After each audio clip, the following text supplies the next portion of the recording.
तो चलिए दोस्तों, मैं हूं गरीबों की पढ़ाई, फिर से आ गया हूं। ठीक है, इस क्वेश्चन में मैं आपको क्या बताऊंगा। तो देखिए, इस क्वेश्चन में हम लोग ट्रिग्नोमेट्रिक फंक्शंस के एग्जांपल्स कर रहे थे। ठीक है, तो हम लोग कंटिन्यू रखते हैं उसको। ठीक है, तो कहाँ पर थे हम?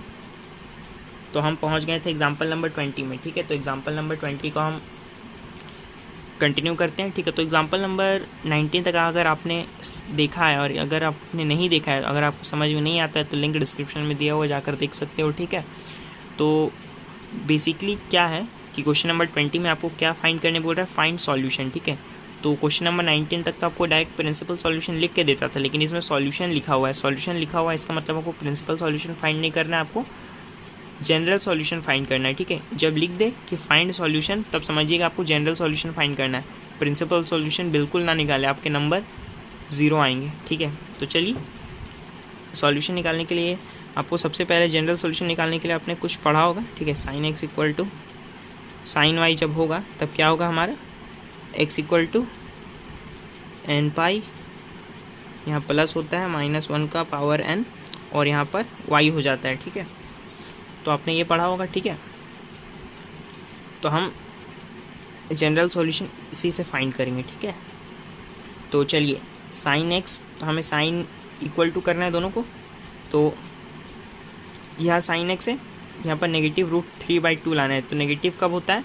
हमारे एक फर्स्ट क्वाड्रेंट में सभी पॉजिटिव होते हैं, आप लोगों ने पढ़ा था। फर्स्ट में सभी पॉजिटिव रहते हैं, सेकंड में साइन, थर्ड में नेगेटिव रहता है। ठीक है, थर्ड में साइन नेगेटिव हो जाएगा, फोर्थ में। तो थर्ड फोर्थ का एंगल निकालना है। तो √3/2 हमें पता है कितने डिग्री पे आता है? 60 डिग्री पे आता है। ठीक है, तो इक्वल टू साइन, यहाँ ले लेते हैं नेगेटिव साइन π/3, ये 60 डिग्री पे आ गया। अब नेगेटिव कब होगा? ठीक है, नेगेटिव होगा हमारे या तो थर्ड क्वाड्रेंट में या तो फोर्थ क्वाड्रेंट में। थर्ड क्वाड्रेंट में हम कैसे जा सकते हैं? पाई, तो पाई इसमें प्लस कर देंगे हम, तो कितना हो जाएगा हमारा? Sine x equal to sine pi plus π/3 equal to sine 3π plus π/3 sine x equal to sine 4π/3 आ गया हमारा। ठीक है, तो ये हमारा थर्ड क्वाड्रेंट का एंगल निकल गया। अब थर्ड क्वाड्रेंट में पता है हमें साइन नेगेटिव होता है, तो ये दोनों बराबर हो गए, तो अब हम इसका जनरल सॉल्यूशन निकल सकते हैं।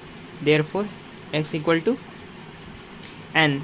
ठीक है, तो आप एन पाई को उसी तरह लिखिए, प्लस फिर यह क्या था? -1 का पावर n। ठीक है, और y की जगह पे हम क्या लिखेंगे? ये इक्वल टू की वैल्यू को, तो कितना दिया हुआ है हमारा? 4π/3, वेयर, जहाँ पर n कहाँ से बिलोंग करेगा?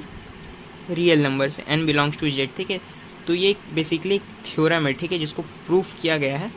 तो अगर आप थ्योरम का प्रूफ देखना चाहते हो तो आप मुझे कमेंट कर दो। ठीक है, अगर ज़्यादा कमेंट्स आएंगे तो मैं इसकी सेपरेट वीडियो बना दूंगा। सिर्फ थ्योरम्स की 3 थ्योरम होगी, टैन की, कॉस की और साइन की। ठीक है, तीनों की थ्योरम मैं प्रूफ कर दूंगा। ठीक है, वैसे आपको ये याद करना पड़ेगा। अगर आपने स्कूल में पढ़ा तो अच्छी बात है, नहीं पढ़ा है तो बुक से देख लें। ठीक है, और मैं जैसे बताया हूँ ना, अगर इसी तरह आप सेम टू सेम लिख दोगे ना, ये लिखने की आपको ज़रूरत नहीं है। ये बॉक्स वाला आपको लिखने की ज़रूरत नहीं है, डायरेक्ट आप यहाँ से स्टार्ट कर सकते हो।